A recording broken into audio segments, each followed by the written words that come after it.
saja ke channel Tengah Tuang. Kita akan bacakan kisah-kisah seram versi orang Sabah.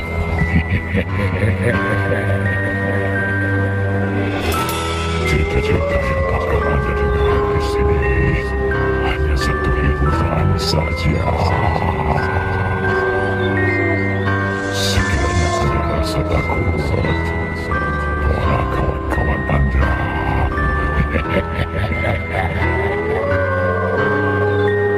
Ingat, video ini bukan untuk orang-orang yang lemah semangat.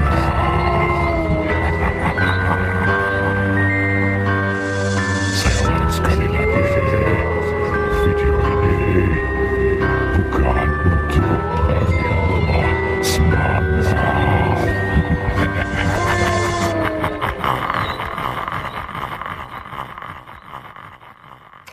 Hai semua, selamat malam kami ucapkan kepada anda yang sudi untuk menonton video kami. Terima kasih karena sudah berkunjung ke channel Tengah Tuang. Saya, Roko Nesti, dan semua kru Tengah Tuang mengucapkan terima kasih kepada anda yang sudah subscribe channel kami. Dan kiranya anda belum lagi subscribe, boleh tekan butang subscribe, tekan butang lonceng sekali, supaya anda dapat notifikasi setiap kali kami upload konten yang baru. Oke, jadi cerita malam ini akan disampaikan oleh auto DJ kami yang juga dikenali sebagai DJ One. Jadi sekiranya anda ada pengalaman seram, perkara-perkara yang mencemaskan, atau yang pelik berlaku kepada anda, kirimkan kisah-kisah anda ke alamat email tangatuang tangatuong@gmail.com. Sekali lagi saya ingatkan, video ini hanya satu hiburan saja, tidak ada bukti yang dapat membenarkannya.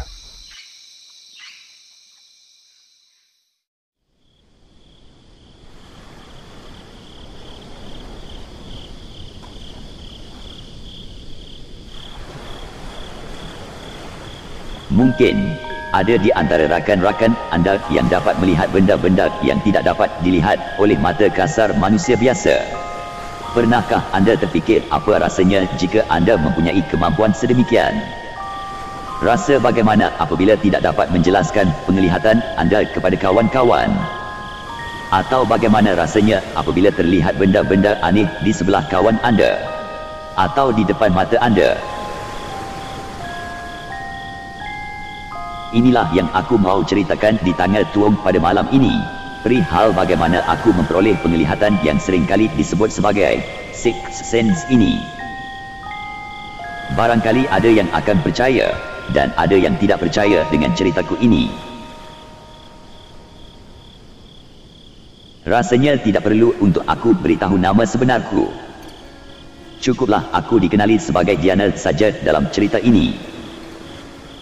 Aku berasal dari salah sebuah perkampungan di Lahad Datu Sabah. Aku dilahirkan dalam sebuah keluarga kecil yang terdiri daripada ayah dan ibuku serta aku dan abangku.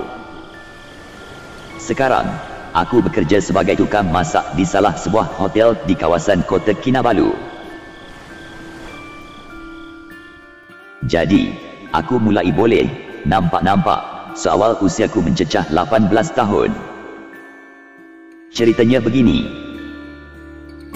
Aku memang seorang yang sangat sukakan kucing.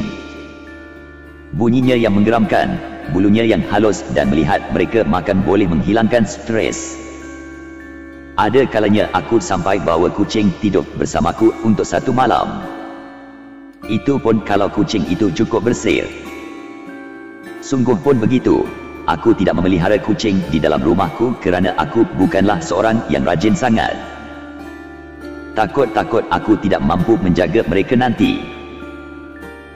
Aku jenis orang yang suka bagi makan kucing-kucing yang berkeliaran di kawasan kejiranan kami. Mungkin kucing-kucing itu tahu yang aku suka buat begitu, jadi akan ada saja kucing yang datang ke rumahku untuk minta makan. Hinggalah pada suatu hari, kejadian ini benar-benar mengubah kehidupanku. Pada malam itu, aku tinggal bersendirian di rumah. Waktu itu bulan 5 di mana cuti pertengahan tahun untuk budak-budak sekolah dan guru-guru. Ibu dan ayahku pergi melawat abangku di Labuan. Abangku tidak dapat balik ke kampung kerana urusan kerja di sana. Dan keluarga kami pun bukanlah keluarga yang senang. Jadi kedua orang tuaku sajalah yang pergi ke Labuan. Maka sebagai seorang wanita yang sayangkan ibu dan ayahku, aku selalu menolong ibu bapaku membersihkan apa yang patut di rumah semasa cuti sekolahku. Jadi fikirku, inilah waktu yang tepat untuk kulakukan semua itu. Dalam jam 7 malam, hujan pun turun dengan sedikit lebat di luar. Waktu itu aku baru saja selesai makan. Seperti biasa lepas makan, aku menjenguk-jenguk di luar rumahku kalau ada kucing yang kelaparan datang mengiuk mencari makanan. Dan seperti yang kujangka, ada seekor kucing datang berlari ke arahku. Kesian, kenapa kucing ni hujan-hujan pula tu? Fikirku. Terdetik rasa kasihan di hatiku akan kucing jalanan itu. Rupanya macam rupa kucing kampung biasa, tetapi agak bersih. Disebabkan rasa kasihan sangat, aku pun memanggil kucing itu masuk ke dalam rumahku. Setelah memberi dia makan, aku pun bermain-main dengan kucing itu sekejap. Hinggalah aku terasa mengantuk kerana keadaan yang redup dengan hujan yang masih bercucuran di luar. Oleh kerana kulihat kucing ni agak bersih dan di luar masih hujan, aku pun memutuskan untuk membawa kucing ini tidur bersamaku malam ini.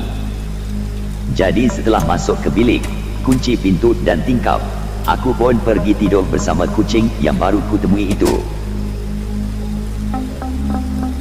Aku tidak ingat bila aku tertidur, tapi dalam jam 11.15 malam aku terbangun kerana rasa mau buang air kecil. Namun kulihat, kucing itu sudah tiada di dalam bilikku. Lantas aku memeriksa tingkap bilik, ternyata tingkap berkunci. Ai, macam mana dia keluar? Biarlah esok saya cari dia lagi lah. Begitu fikirku yang pada masa itu masih mamait-mamait sebab baru terbangun dari tidur. Sementara itu rasa mau buang air kecil itu semakin kuat. Lalu malas mau fikir lagi, aku pun terus berlari ke tandas. Pendekan cerita esok malam, kedua ibu bapaku belum lagi pulang. Selesai makan seperti biasa, aku pun menjenguk keluar kalau ada kucing yang perlukan makanan. Malam itu tidak hujan, jadi banyak kucing yang berkeliaran. Dengan senang hati aku memberi mereka semua makan lebihan makanan yang aku masak. Tiba-tiba teringat pula akan kucing semalam yang aku bawa tidur itu. Tapi malam ini kucing itu tiada datang ke rumahku. Oh, NDA apalah, mungkin dia sudah dapat makanan di tempat lain, ujarku. Oleh kerana aku tinggal sorang-sorang di rumahku, aku pun terus pergi masuk bilik malam itu. Yelah, aku bukannya seorang yang suka tengok berita atau menonton TV, jadi telefon bimbitlah yang selalu menjadi temanku. Sempat aku dihubungi oleh ibuku sebelum aku akhirnya tertidur. Dan malam itu aku bermimpi sebuah mimpi buruk. Dalam mimpiku aku berada di satu bangunan yang luas dan gelap. Tidak tahulah bagaimana aku boleh berada di situ, tetapi rasa takut mulai menyelubungiku. Beberapa kali aku cuba untuk keluar daripada bangunan itu, namun tidak satu pun jalan keluar yang mampu kulihat. Di sekelilingku hanya kabus, seperti aku sedang berada di sebuah bangunan kedap udara tanpa gema. Bayangkan. Sementara udara terasa amat panas di situ. Tiba-tiba seorang perempuan yang agak tua menghampiriku. Kulihat di tangannya ada seekor kucing yang dikendongnya. Kasihan, anak mak keluar kan? Mari, ikut aku nak. Katanya dengan lemah lembut kepadaku. Oleh kerana tonasinya yang lemah lembut dan perasaanku yang teramat takut, aku pun berjalan mengikutinya keluar. Beberapa lama berjalan, sampailah kami di satu simpang tiga. Tiba-tiba, perempuan tua itu mengerbangkan rambutnya lalu suaranya bertukar menjadi satu suara yang garau dan berkata, Kenapa kau ikut? Hahaha. Siapa suruh kau ikut? Kemudian dia membaca satu mantra yang tidak kupahami bahasanya, lalu terbang meninggalkan aku. Serentak dengan itu, kulihat kucing yang tadinya dikendong oleh orang tua itu sudah berubah menjadi sebesar harimau yang hendak menerkamku. Lantas aku berteriak dan aku lari ke simpang sebelah kanan. Dan aku pun terjatuh ke dalam sebuah jurang yang teramat dalam. Seketika itu juga aku terbangun dengan seluruh badanku berpeluh-peluh kerana mimpi buruk itu. Kulihat jam menunjukkan pukul 3 pagi. Masih terbayang-bayang rasa takut akibat mimpi buruk tadi. Keesokan harinya, aku dihubungi ibuku pagi itu. Katanya, mereka akan balik lewat sikit malam nanti sebab perjalanan yang jauh dari KK ke Lahad Datu. Jadi aku pun masaklah lebih-lebih sikit. Manalah tahu kalau mereka pulang lapar malam nanti, adalah makanan untuk mereka. Masalahnya, aku masih tidak dapat melupakan mimpi burukku semalam. Oleh kerana masih dihantui rasa takut, aku cuba untuk tidur lambat malam itu. Mujurlah ada rancangan reality TV di malam minggu yang boleh kutonton selepas berita jam 8. Sementara menunggu rancangan reality TV itu, aku pun membuat sedikit makanan cemil-cemilan di dapur. Ku potong jambu yang ku keluarkan dari peti ais. Semasa aku asyik memotong jambu, tiba-tiba kedengaran bunyi kucing di tingkap dapurku. Ah, kucing ni, kacaulah datang sekarang pula dia. Rungutku di dalam hati. Namun aku pergi jua ke tingkap dapur kami. Dan apabila ku buka tingkap dapurku, tiba-tiba aku dikejutkan dengan sebuah penglihatan yang mengerikan. Kucing yang berbunyi comel tadi tiba-tiba bertukar menjadi ganas dan berubah menjadi besar seperti rupa harimau.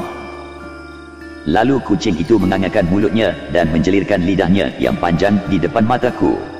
Bayangkan. Lantas aku berteriak sekuat hatiku lalu lari ke belakang dan aku terjatuh. Sedar-sedar, aku sudah berada di hospital dengan ibuku yang menangis di sisiku. Katanya waktu kami balik malam itu, dilihatnya aku terlentang di ruang tamu.